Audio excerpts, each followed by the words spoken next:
Então, gente, agora nós vamos entrar no Getsemane. Jesus já está saindo aí Ela tinha, mas está. já está saindo do cenáculo, né? E ele vai para o Getsemane. Então, quem quer ler para mim? Você quer ler, Bia? Leio.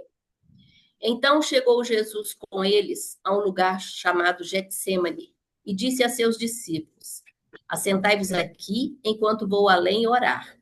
E levando consigo Pedro e os dois filhos de Zebedeu, começou a entristecer-se e a angustiar-se muito. Então lhes disse: A minha alma está cheia de tristeza até a morte. Ficai aqui e velai comigo. E indo um pouco mais para adiante, prostou-se sobre o seu rosto, orando e dizendo: Meu pai, se é possível, passe de mim este cálice. Todavia, não seja como eu quero, mas como tu queres. E voltando para os seus discípulos, achou-os adormecidos e disse a Pedro: Então nem uma hora pudeste velar comigo? Mateus 26, 36, 40. Vigiai e orai para que não entreis em tentação. Na verdade, o espírito está pronto, mas a carne é fraca. E indo segunda vez, orou, dizendo: Pai meu, se este cálice não pode passar de mim sem eu o beber, faça-se a tua vontade. E voltando, achou-os outra vez adormecidos, porque os seus olhos estavam pesados. E deixando-os de novo, foi orar pela terceira vez, dizendo as mesmas palavras.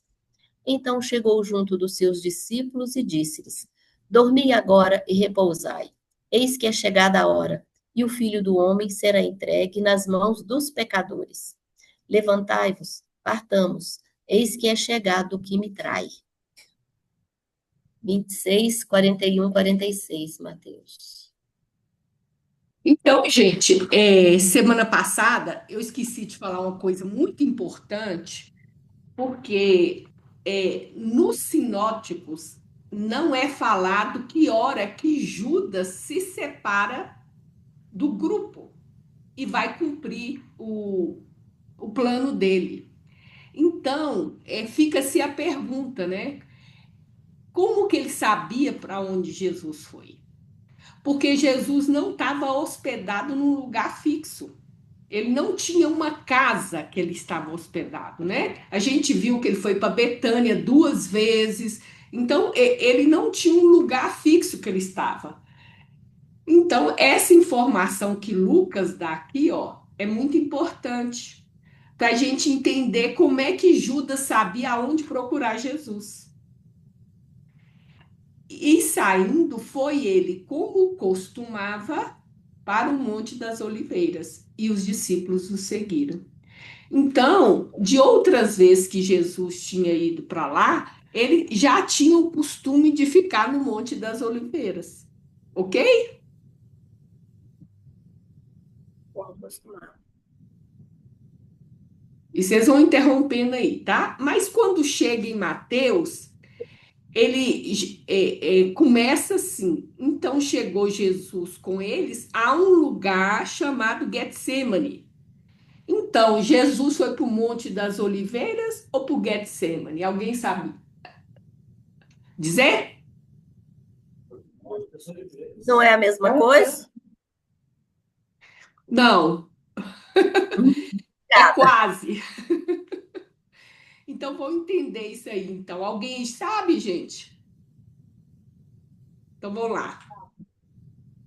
O Getsemane significa prensa de azeite. Você sabe o nome da planta que dá azeite, gente? Oliveira. Oliveira, da azeitona, né? Uhum. Aí a azeitona, você prensa ela, dá azeite. Então, Getsemane quer dizer, era um lugar que tinha prensa de azeite. Logo, tinha oliveira, né? Não ia fazer a prensa longe. Então, aqui nesse marronzinho aqui, a gente tem a Jerusalém no tempo de Jesus. Aqui é o templo, tá vendo? Aí, aqui em frente ao templo tem o Monte das Oliveiras. E vocês lembram o nome do monte aonde o templo tá? Alguém sabe? Hã? O de... Hebron, não. Hã? Monte Hebron, não é. Esse é longe. É. Sião, a Monte Sião. cidade de Jerusalém e o templo Monte Sião. estavam em cima do Monte Sião. Então, aqui é o Monte Sião, em frente ao Monte Sião está o Monte das Oliveiras.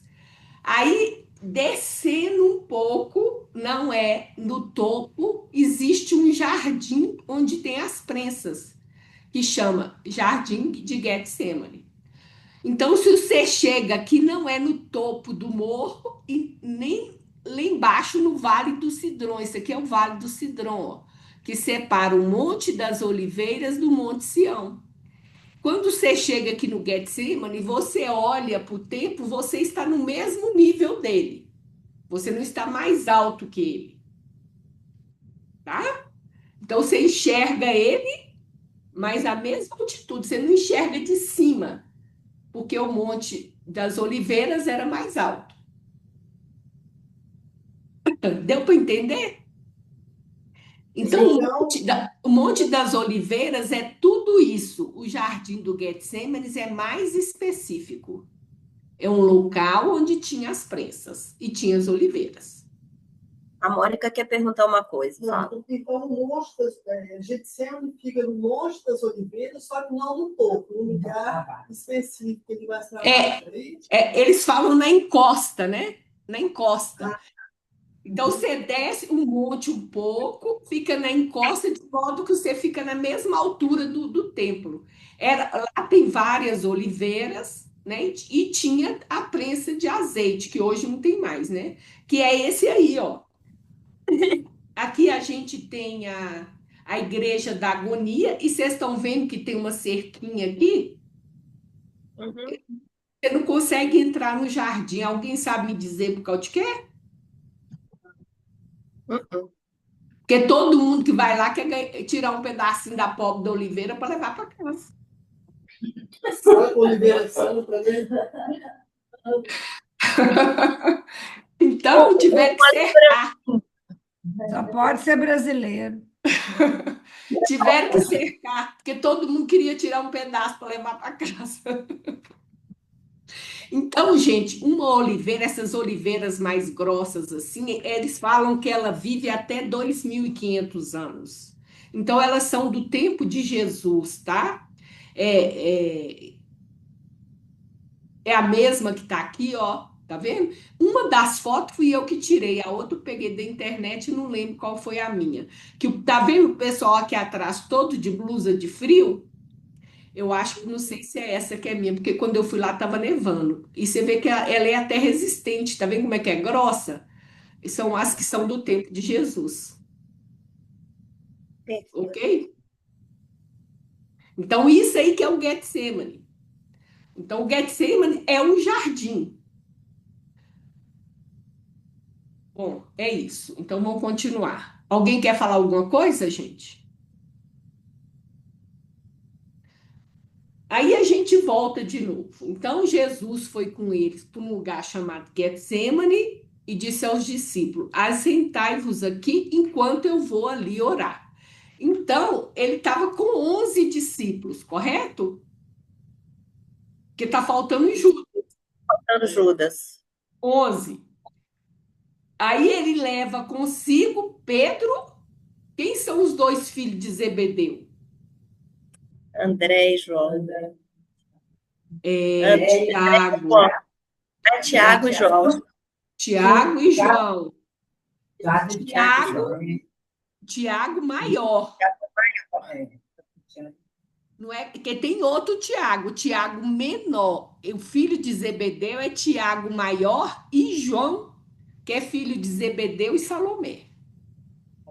Ô, Vânia, o Tiago menor é aquele que manca?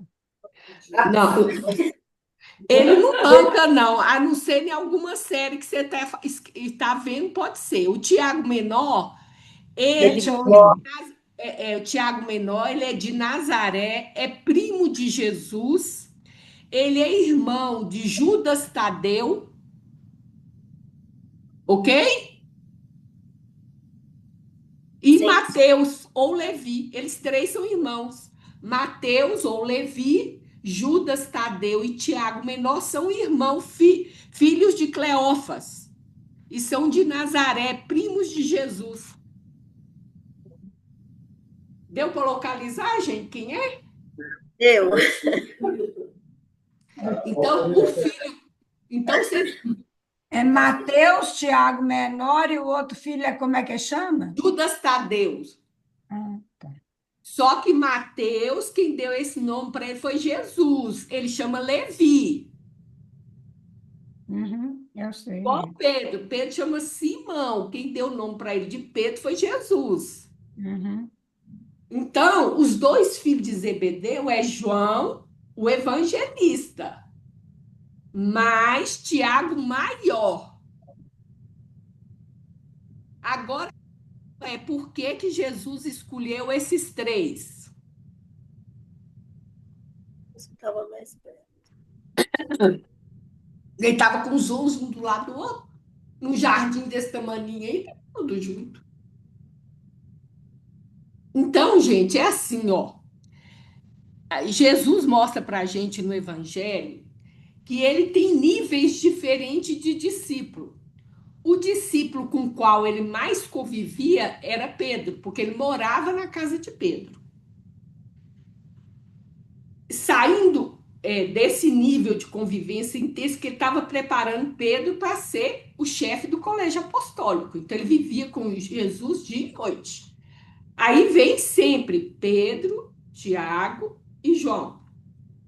Quando vai quando ele vai curar a filha de Jairo, quem está com ele? Pedro, Tiago e João. Então, esses três eram os discípulos mais próximos de Jesus. Depois dele vem os restantes dos 12. Depois vem os 70. Depois vem os 500. E depois a multidão. Então, isso são círculos de níveis de discípulo, né? Que a gente pode chamar assim, círculos de confiança, de que tinha capacidade de interagir com ele, né? Então, eram círculos, não eram todos iguais. Agora, alguém lembra? Agora, o problema dele ter escolhido esses três, para essa experiência aqui, existe uma hipótese, que claro que a gente não tem certeza, mas faz sentido. Alguém lembra de alguma outra experiência que os três foram com Jesus e que é muito importante? Na Transfiguração. transfiguração. Exatamente. Transfiguração. Então, gente, pensa bem. Primeiro, eles estão em Cesareia. Aí Jesus pergunta quem que ele é. Pedro reconhece: tu é o Cristo, filho de Deus vivo. Aí Jesus anuncia a morte dele. Primeira anunciação que Jesus faz da morte. Aí, o que que acontece? Eles vão para o Monte da Transfiguração. Os três, Jesus mostrou o perispírito celeste dele. Para os três. E agora, Jesus vai mostrar para eles a humanidade dele. Entendeu? O contraponto da experiência.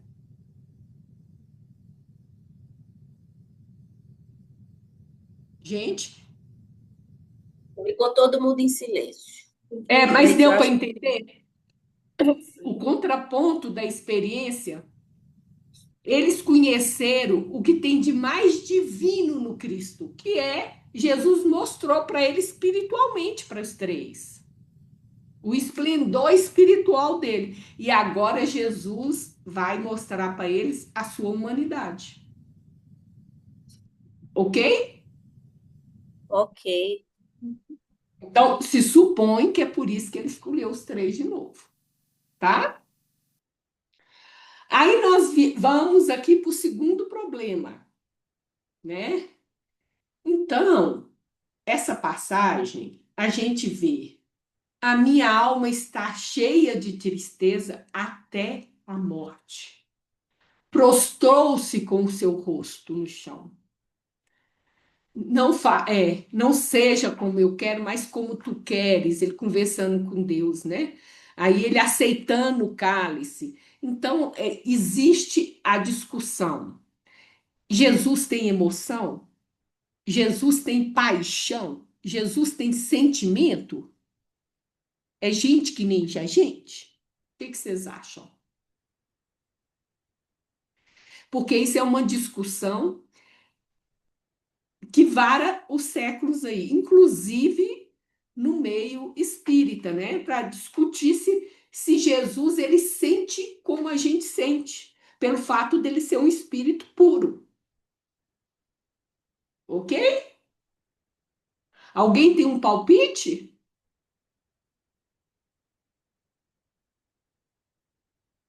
Ninguém tem palpite, não? Não?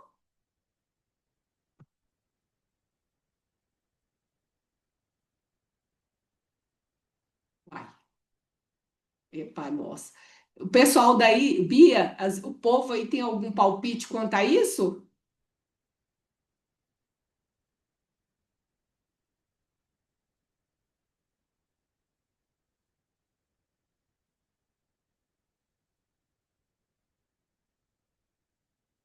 Uai, cadê todo mundo?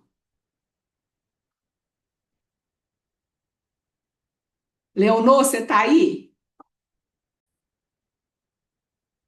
Eu tô, Vânia, tô aqui, tô na telinha, tô te vendo. E a Bia tá sem foto ali. Ah, a Bia apareceu. Estou tentando entrar de novo e não consigo. Esse trem aqui é muito Eu confuso para tô mim. vendo você, Bia, eu tô vendo.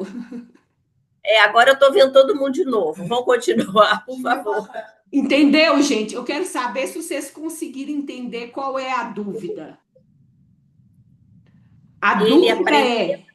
é o Cristo, mais que o espírito puro. Quando eu tenho o espírito de terceira ordem, tenho o espírito de segunda, tenho de primeiro, lá eu entro noutra escala, que é o espírito crístico. A interrogação é se um Cristo é capaz de. Ele sente emoção, ele tem sentimento, como a gente. Porque pelo relato da passagem, ele mostra os sentimentos dele, entendeu? Qual que é a dúvida, gente?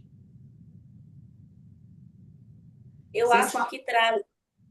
Posso comentar uma coisa? Eu acho que Claro. traz ele numa dimensão que a gente às vezes não coloca no dia a dia. A gente sempre acha o Cristo, lá, É, diferente da nossa humanidade. E ele, ao mostrar essa relação aqui, dessa pedindo que velassem, falando da tristeza, falando dessa emoção dele, ele nos fala também humano.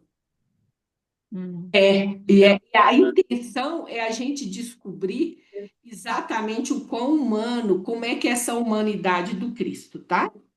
Então, vou voltar aqui de novo para compartilhar, para a gente continuar nisso aí.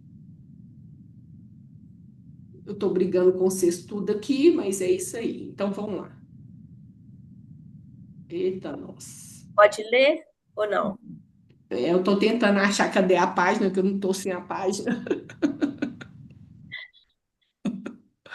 Ai, ai. Então, vamos lá. E você consegue ler, Bia? Sim, Então, emoção, sentimento, paixão. A minha alma está cheia de tristeza até a morte. Está no versículo 38a. Prostou-se sobre o seu rosto. Não seja como eu quero, mas como tu queres. Está no versículo 39. Pai meu, se este cálice não pode passar de mim sem eu o beber, faça-se a tua vontade. Versículo 42. isso.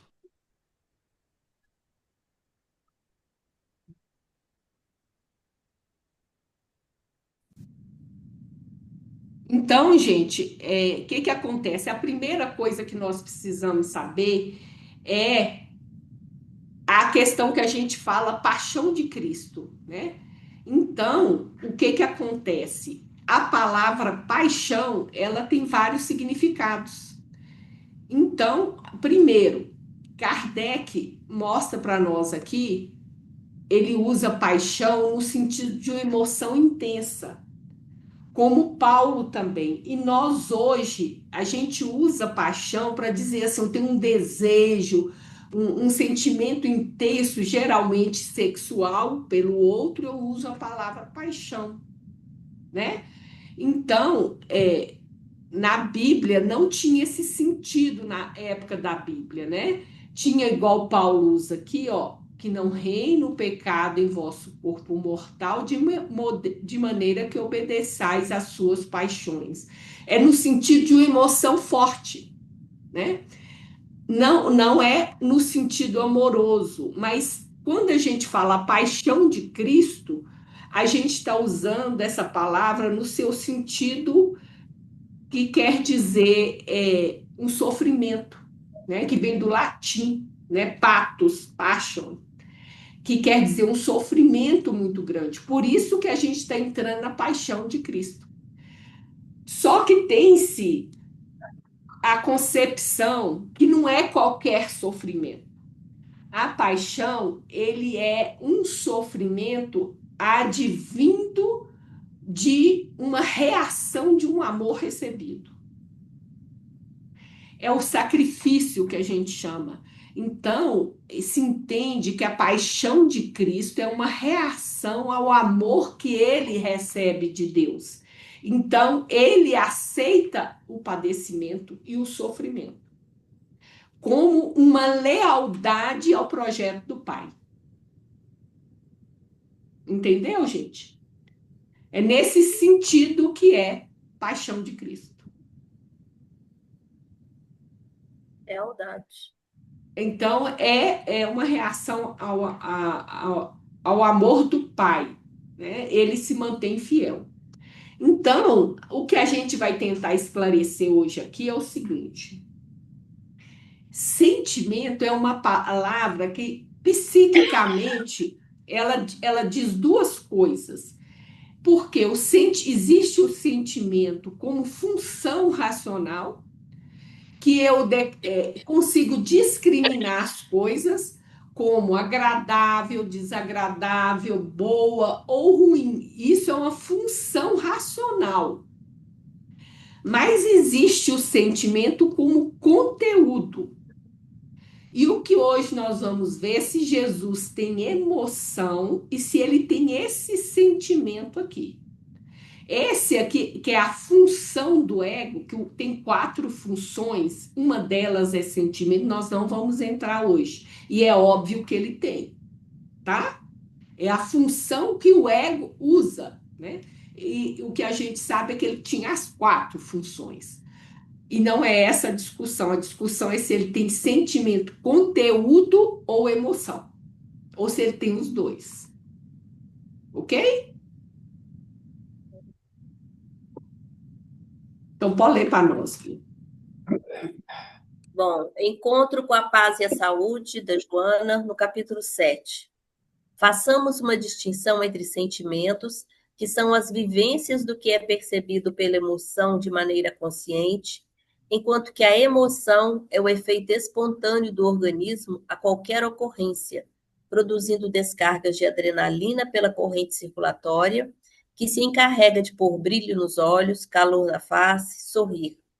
A emoção produz o sentimento, que passa a ser o júbilo ou o constrangimento, a expectativa ou frustração.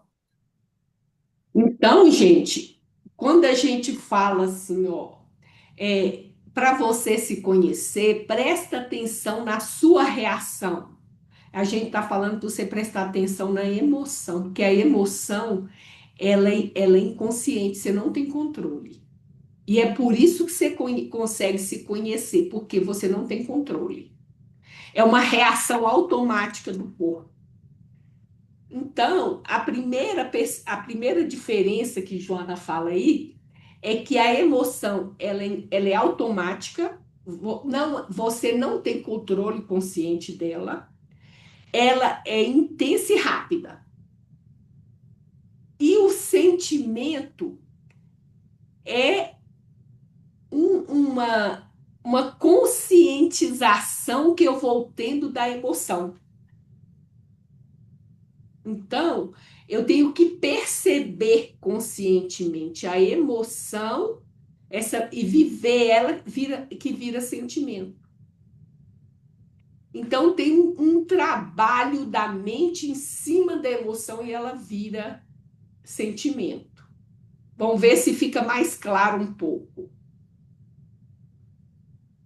Desse modo, as emoções funcionam automaticamente, sem consciência direta da ocorrência, enquanto que os sentimentos são percepções conscientes das ocorrências.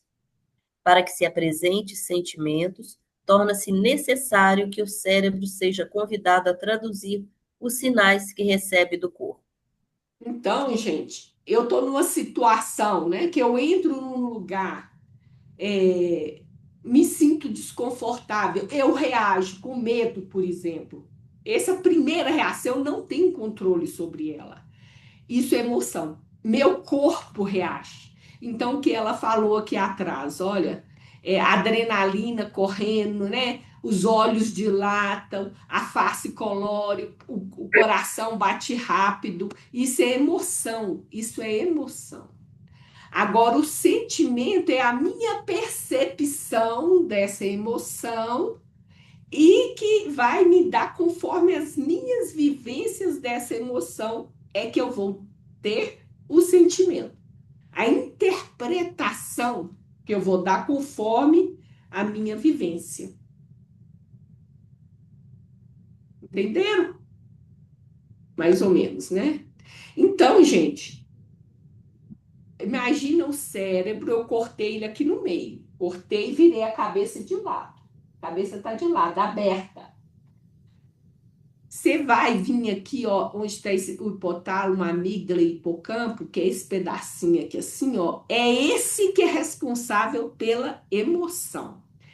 A gente pensa com a casquinha do cérebro, essa parte mais externa do cérebro. Então, por isso é que ela é automática e você não tem controle. Porque essa parte é a mais antiga do meu cérebro.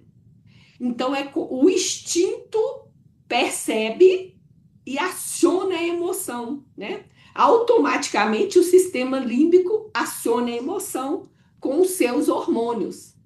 Quando a gente chega no sentimento, aí já vem a parte racional, que seria essa parte aqui do córtex, da frente da cabeça aqui, ó. Essa parte daqui e a ínsula que está escondidinha aqui. Então, é a casquinha do cérebro, é a parte racional que está envolvida no cérebro. Então, são dois locais completamente diferentes. Os sentimentos, eu tenho controle, sim. A emoção, não. Mas eu me conheço através da emoção. Ok?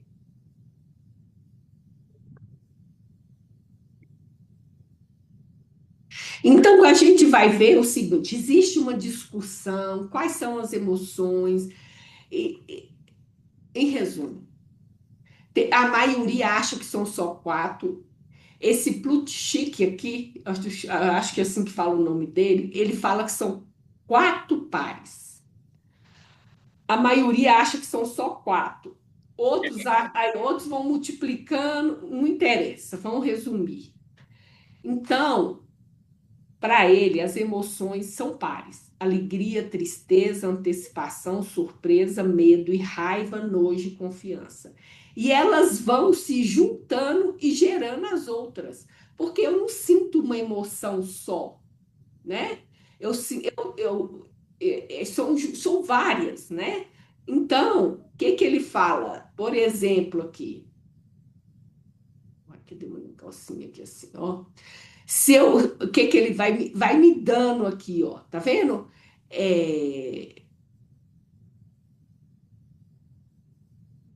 Se eu juntar aqui, se eu pegar aqui uma alegria com confiança, eu vou ter o amor, tá vendo? uma alegria com antecipação, o otimismo, uma antecipação com irritação, agressividade. Então, isso vai se juntando. O importante é a gente perceber aqui, ó, essa questão aqui os quatro pares básicos, que vão dar outros, né? Então, a diferença principal de sentimento para emoção é a parte do cérebro que usa. Isso aqui está lá no miolinho, é uma parte primitiva do nosso cérebro. Esse aqui é a parte de fora. Exige uma percepção, o sentimento, a compreensão consciente e a interpretação da emoção para que eu tenha o sentimento. E a emoção não, é uma reação automática, ela é biológica, né? É rápida e essa daqui é duradoura. Ok?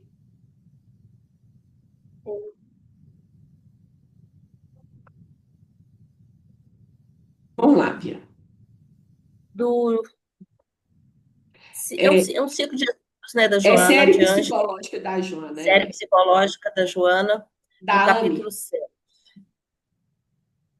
Capítulo 7. Os sentimentos oferecem a possibilidade de controle voluntário daquilo que até então era automático. Com o sentimento, entramos no campo das relações, um espaço relacional que possibilita transformação. A partir de nossos sentimentos, podemos tomar consciência interna e subjetiva do que é vivido. Isso. Então, gente, olha bem, vem a reação, né? Que eu não tenho controle. A raiva, né? Por exemplo. Então, a partir do sentimento, eu posso detectar a emoção e como a interpretação e trabalhar com o pensamento a emoção que eu estou sentindo, que já virou sentimento na medida que eu estou trabalhando com ela. Então, eu vou ter uma raiva e eu consigo entender por que dessa raiva, então eu consigo dialogar com ela. E por isso eu consigo trabalhar. E é assim que eu me conheço. Porque a emoção, ela é rápida, mas já indica uma parte minha que não está trabalhada.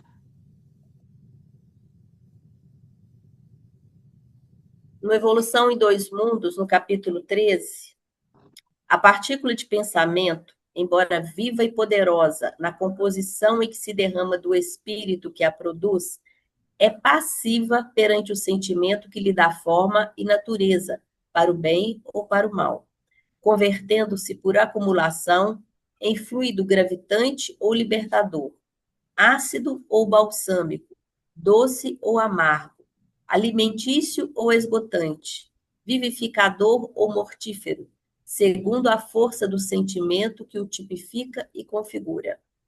Isso. O sentimento é que dá qualidade ao pensamento. É ele que decide se ele vai ser um pensamento ácido, um pensamento que me aprisiona ou que me liberta, né? Que ele põe aí. Se ele vai me alimentar ou vai me esgotar, é uma vibração que me esgota, né? Então, é o sentimento que decide isso.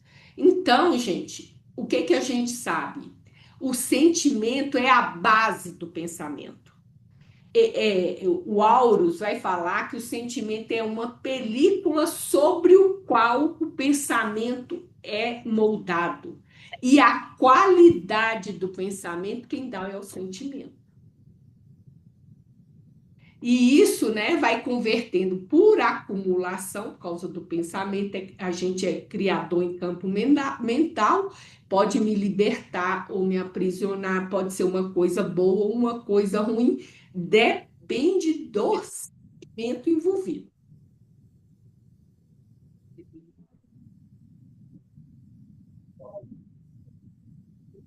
O sentimento, só parar um pouquinho aqui. Aham. O sentimento por exemplo, como que eu traduzo aquela emoção. Como Isso, que eu, né, isso. coloco ali, eu tenho uma emoção, como você colocou, de raiva, mas com que sentimento eu realmente busco olhar aquele momento, daquele ímpeto, daquela explosão, digamos assim, né? Aí É o colorido do meu pensamento. É a cor que eu É, estou dando aqui e aquilo que me alimenta e que me. isso. Então, vamos dar um exemplo assim, ó. Estevão estava sendo interrogado por Paulo no Sinédrio. Paulo, ele estava incomodado, tinha várias coisas que incomodavam Saulo, desculpa. Saulo era incomodado com Estevão por várias coisas. Primeiro, porque a paz de Estevão incomodava ele. Ele não tinha essa paz, né? Segundo, porque Estevão não estudou nas escolas rabínicas que ele estudou e apresentava uma inteligência e um entendimento da escritura mais profunda do que ele. Isso machucava o orgulho dele, que ele dedicou a vida inteira ao estudo e não conseguiu o entendimento que Estevão tinha. Então, ele acaba criando a situação porque ele quer ganhar o Estevão na discussão. E na hora que ele está interrompendo o Estevão lá, ele percebe que o Estevão está ganhando a discussão. Então, Paulo é tomado por uma emoção chamada raiva. E o que ele faz? Ele dá um soco na cara de Estevão. Então, o Paulo, ele é tomado por uma emoção chamada raiva e ele dá um soco na cara de Estevão. Se você for ler o livro, a hora que o Estevão. Aí todo mundo entendeu. Isso aí é raiva, né? É uma emoção. Bateu, pá, levou lá, foi em cima dele. A hora que o Estevão ganha um soco na cara, vem a raiva no Estevão. Aí ele pensa, ele não conhece Jesus como eu. E o Jesus que é puro foi crucificado e eu que não sou, mereço mais do que isso. Aí a raiva se estoura. Ele volta para a harmonia dele. Então, gente, olha, Paulo estava se sentindo agredido na sua posição egóica de rabino, o melhor aluno da escola rabínica de Gamaliel, porque o outro que não estudava nada sabia muito mais que ele. Então, o ego se sentiu agredido, ok? Sentiu agredido e reagiu com raiva e levou o soco, bateu força. O outro, que é o Estevão, também o instinto veio, porque ele foi agredido de verdade, um soco. O instinto veio, ele segurou. Ele segurou, não revidou. Então, ele trabalha como ele tem a consciência do que ele sentiu e consegue trabalhar com o pensamento. Um teve emoção, o outro teve sentimento. E quem se conhecia mais? Estevão. Por isso é que ele conseguiu segurar o instinto. E Paulo não conseguiu. Saulo, desculpa, era Saulo nessa época. Entendeu, gente, a diferença? Ok. Conhecer. Vamos supor que a gente estivesse no lugar de Saulo. Fiz besteira, dei um soco na cara do cara. Então, eu tenho que parar e pensar. O que me fez ser descontrolado, de sentir tanta raiva? Onde que eu me senti agredido? Aí o Saulo iria descobrir que ele se sentiu agredido no seu orgulho de achar que porque ele estudou na melhor escola rabínica, ele era capaz de entender Deus mais do que outro que viveu o evangelho. Ele ia ter que trabalhar tudo isso, por isso que o autoconhecimento transforma. Entendeu, gente? Era isso que Saulo tinha que usar para se conhecer. Esse homem me tirou do sério. Por quê? Aí ele ia atrás de todas as crenças dele por trás do soco. Ok? Esse é o processo que a gente faz para se autoconhecer através das emoções. E aqui no caso será que Jesus tem ou não tem emoção? Assim, esse aqui nós não lemos, não. Estou Não, passando. volta lá. No Triunfo Pessoal, capítulo 2, Max Schiller, estudando os sentimentos, relacionou-os com a ideia de valor.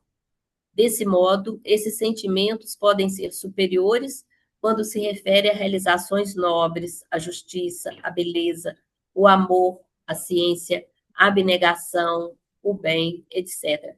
Ou inferiores, quando se fazem acompanhar das sensações de natureza física, tais o prazer sensual, a ambição da posse, a inveja, o ciúme. Isso. Então, gente, o que que ela está querendo dizer? Que o Mark Scheller, ele fez uma classificação se o sentimento é superior ou inferior, conforme o objetivo para o qual ele é usado. Ou seja, o alvo a que ele se destina não é ele em si, é o para que ele foi usado. Entendeu? Eu posso ter essa força e usar em bem coletivo, eu posso ter essa mesma força e usar para aprisionar, para ter a posse, para ter o ciúme, para ter a pessoa, aprisionar a pessoa a mim. A força é a mesma. A direção que eu dou é que vai determinar se é bom ou ruim. Não é a energia em si. Então, vamos pegar, não sei se esse exemplo é bom, né? Tá numa hora perigosa da gente usar esse exemplo. Uma bola em si, ela não é boa nem ruim. Depende do que eu faço com ela. Se eu chego a bola e jogo contra uma pessoa, ela é ruim. Porque a maneira como eu usei, para que eu usei, a que eu direcionei. Entendeu? Kardec vai deixar isso mais claro ainda. À medida que o ser humano evolui, maior se torna sua capacidade espiritual de externar os sentimentos que lhe exornam as estruturas íntimas, ampliando a capacidade de entendimento da vida e dos seus conteúdos mais variados, profundos e superficiais, graves e sutis, que são todo o patrimônio alcançado ao largo do inevitável processo antropossociopsicológico. Pode-se medir, portanto, o grau de adiantamento moral do indivíduo pelos sentimentos de que se faz portador e que expressa no seu dia a dia. Então, vou dar o exemplo de mim, que nós todos, eu já provei para você segunda-feira, que estamos todo mundo no terceiro, espírito de terceira ordem. Então, você está agitada. Aí você começa a sentir que o ombro está doendo, eu estou ansiosa, o que é isso? Aí você percebe que você está tensa, que eu estou com raiva. Já é sentimento. Por quê? Porque a emoção é muito rápida. Então, tá mantendo essa raiva é sentimento. Aí você fica, você tem dificuldade de dar nome. Não, eu tô com raiva, mas não é só raiva. Eu tenho também um pouco de medo, insegurança. Você tem dificuldade de nomear, entendeu? Quanto mais o espírito se conhece, por isso ele é mais evoluído, ele consegue nomear isso com mais facilidade. Eu não. Às vezes, aconteceu uma coisa 9 horas da manhã, quando chega 3 horas da tarde, que eu estou percebendo que está acontecendo alguma coisa comigo e começo a olhar que sentimento é esse que eu estou sentindo. É a dificuldade de nomear, de saber o que eu estou sentindo e descobrir por que eu estou assim. Agora, quanto mais evoluído é o espírito, mais isso é claro para ele. Ele consegue perceber na hora que é acionado. E ele já consegue fazer as conexões desse sentimento dele. E a gente tem uma grande dificuldade. Por causa a gente se conhece pouco. Entendeu, gente? Então, minha consciência sobre o que eu sinto é maior quanto mais evoluído eu sou. Por quê? Porque eu fiz o autoconhecimento de maneira mais profunda. E é por isso que eu sou mais evoluído. Entendeu? A gente que se conhece pouco é quase um trabalho manual de extrair o que a gente sente, por que eu estou tensa, o que está acontecendo. Você tem que, vamos dizer, garimpar. Aí vem Gelson, da quem além do tempo, e joga água nessa fervura. A quem e além do tempo, capítulo 8. Na prática, sentimento e emoção se confundem quando são considerados conteúdos. Inveja, raiva, medo, alegria. Aí que está o problema. Por quê? No nosso estágio evolutivo, eu não consigo sentir uma coisa que meu corpo não sinta. Então, se a gente pensar assim, ó, compaixão é sentimento, mas você não sente nada físico acompanhando? Então, você vê que o conceito de sentimento e emoção se confunde em você. Porque na hora que eu sentia compaixão, eu senti meu peito, meu coração apertar por aquela cena e eu chorei. Então, eu não sei sentir compaixão só na alma e o corpo meu não sentir, por causa do meu estágio evolutivo. Então, em nós, e você vai ver que a maioria dos autores usa sentimento e emoção como sinônimo. Porque agora acabou a emoção, ela só dá o pipoco inicial. E depois vem o sentimento. Por isso, gente, que quando a gente vai se conhecer, a gente fala de emoção, mas a gente está falando de sentimento. Porque o sentimento não tem a ver só com o que está acontecendo, tem a ver com sua interpretação do que está acontecendo. Entendeu? Ô, Vânia, então, o sentimento, compaixão é o sentimento e o ato de chorar é a emoção, é isso? Não. Aí que está o problema, Leonor. Olha bem para você ver. O que seria emoção? O instinto é acionado, ele dispara a emoção, ela passa rapidamente para o sentimento. E por quê? Porque a emoção vai trazer da minha cabeça todas as vivências que eu já tive com aquele tema. Então, isso é muito rápido. Então, eu posso ter a raiva, emoção, e a raiva, sentimento. Só que não dá para mim saber até aqui foi emoção, até lá é sentimento, porque nós somos de terceira ordem. O espírito de terceira ordem, tudo que ele sente com o corpo. Quando a gente evolui, nós vamos ver aqui que os espíritos mais evoluídos não são assim. Agora, nosso estágio evolutivo, tudo que você sente envolve o corpo.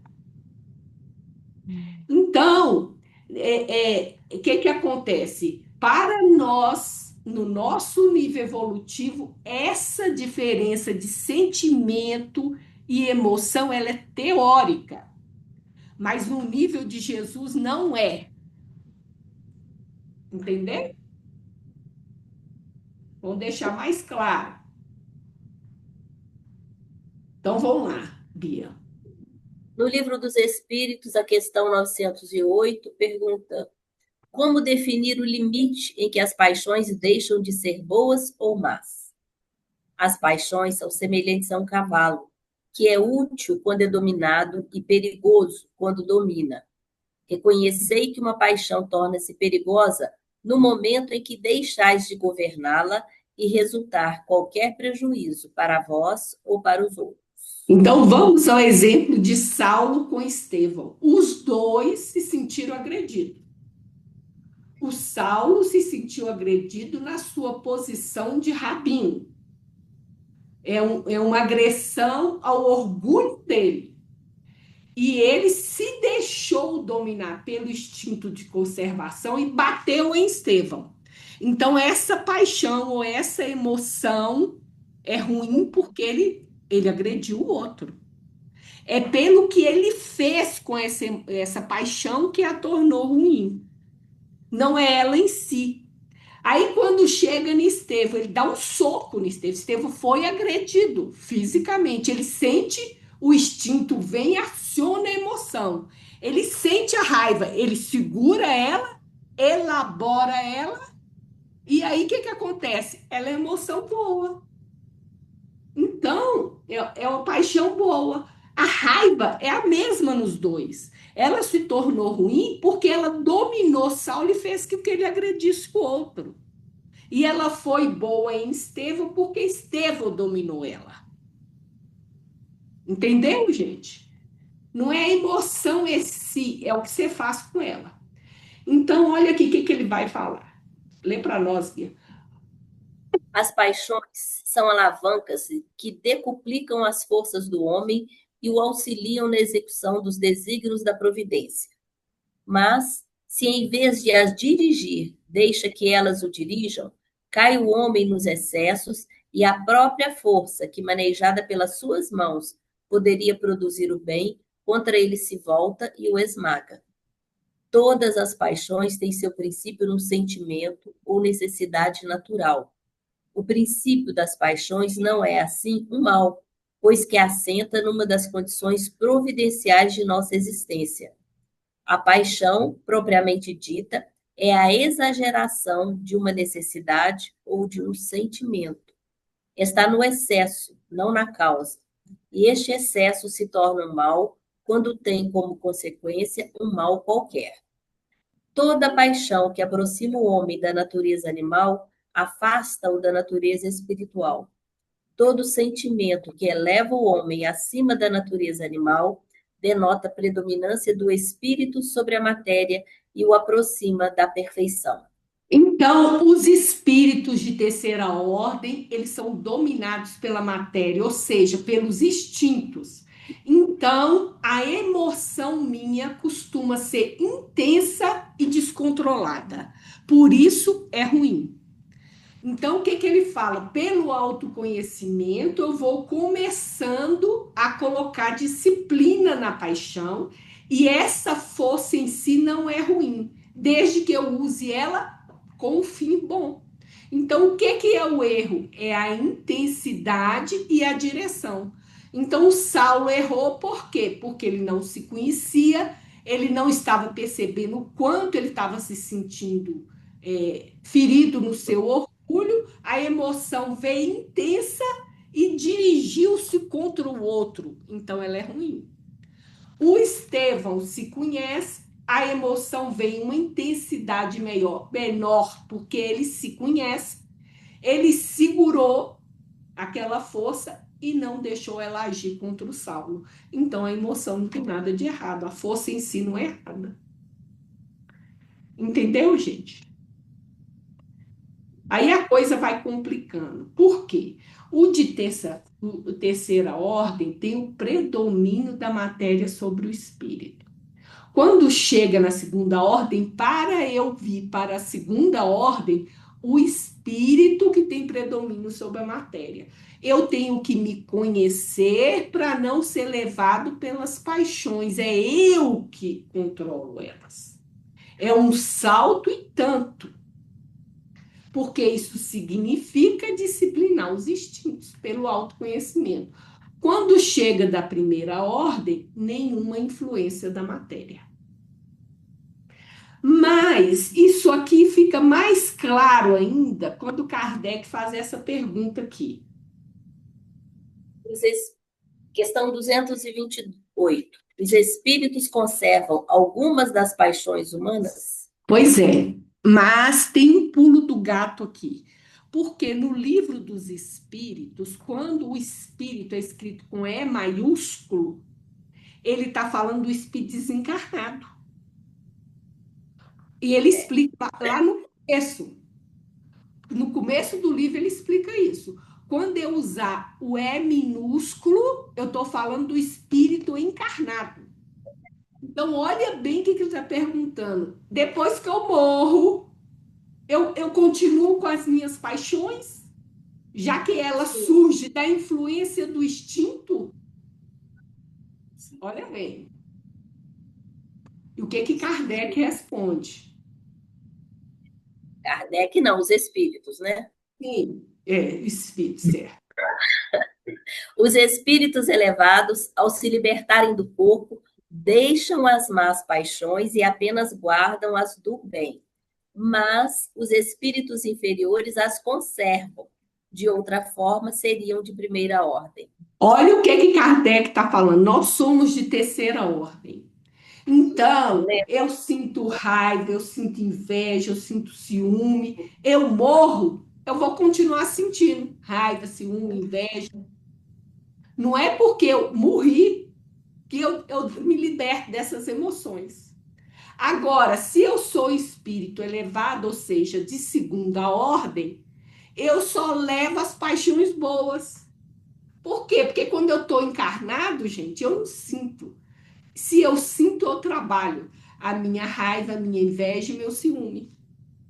Eu não sou dominado por essa emoção. Eu trabalho, eu me conheço, daí, por isso é que eu sou de segunda ordem. Então, ele não vai levar isso para lá, porque não tem isso aqui. Agora, como for o de primeira ordem, ele não leva nenhuma e nem outra. Mas ele não fala quando encarnado ele não tinha, mas tinha. Então, o que Kardec está falando, gente? Olha bem, quando nós estamos aqui na carne, todo mundo tem emoção, paixão. O que eu faço com essa paixão é que determina o que ela é boa ou ruim. Se eu sou de terceira ordem, eu vou continuar igualzinho do lado de lá. Eu sinto raiva, eu sinto ciúme, sinto inveja, porque eu sou assim, encarnada. Isso é a minha alma, né? Que usa essa força assim. Os de segunda ordem, só paixão boa. E o de terceira ordem tem emoção encarnada e não leva nenhuma. De primeira. De primeira ordem. Entendeu? Com certeza. Então vamos ver se Jona concorda.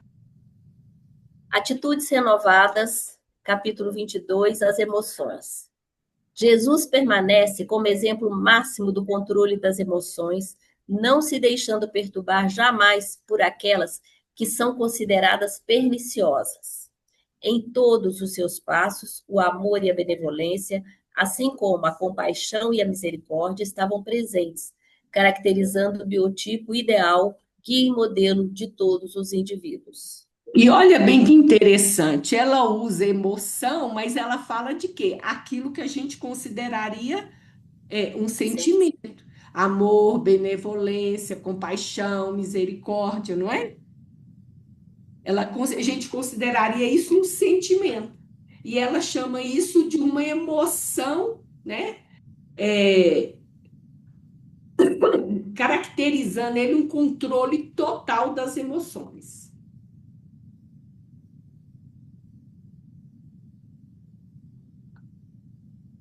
Traído e encaminhado. Sim? Oi? Não? Traído e encaminhado aos seus inimigos, humilhado e condenado à morte, não teve uma emoção negativa, mantendo-se sereno e confiante, lecionando em silêncio o testemunho que é pedido a todos quantos se entregam a Deus e devem servir de modelo à humanidade. Não se podendo viver sem as emoções, cuidar-se daquelas que edificam em detrimento das que perturbam. Tal é a missão do homem e da mulher inteligentes na Terra. Então, gente, vamos tentar entender. Na medida que Jesus pegou um corpo como o meu, né, como o seu, como o nosso, se você encarnou, você vai ter instinto. E o instinto é que gera a emoção é que gera, vamos dizer, o sentimento. Qual que é a diferença de Jesus para mim? É que ele tem um domínio completo sobre o instinto, as paixões ou as emoções. Então, o que ela está dizendo é isso, é o controle máximo das emoções. Então, essa emoção dele, ela vira sentimento porque ele é totalmente consciente delas. Então, o Cristo tem emoção? Tem. Ele tem sentimento? Tem. Mas ele tem controle das duas. E quando ele morreu, foi só o sentimento, as emoções não foram.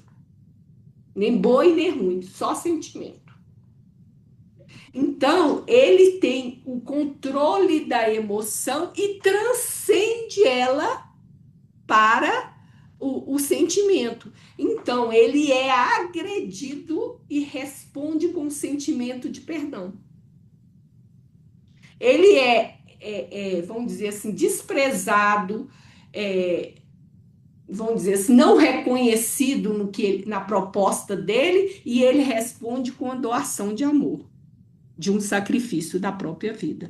Então, ele pega a emoção e expressa ela como sentimento que transcende o nosso entendimento, porque ele já vai direto para o amor mais sublime que existe, que é o sacrifício. Deu pelo menos para clarear, gente? Com certeza. Tranquilo. E aí a gente vê, ó, a minha alma está cheia de tristeza até a morte, né? Ele sentiu a emoção, sentiu. E isso aqui é mais do que emoção, é sentimento, né?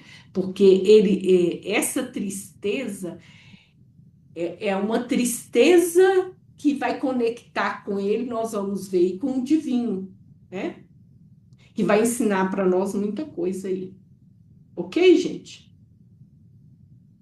Beleza, muito bom.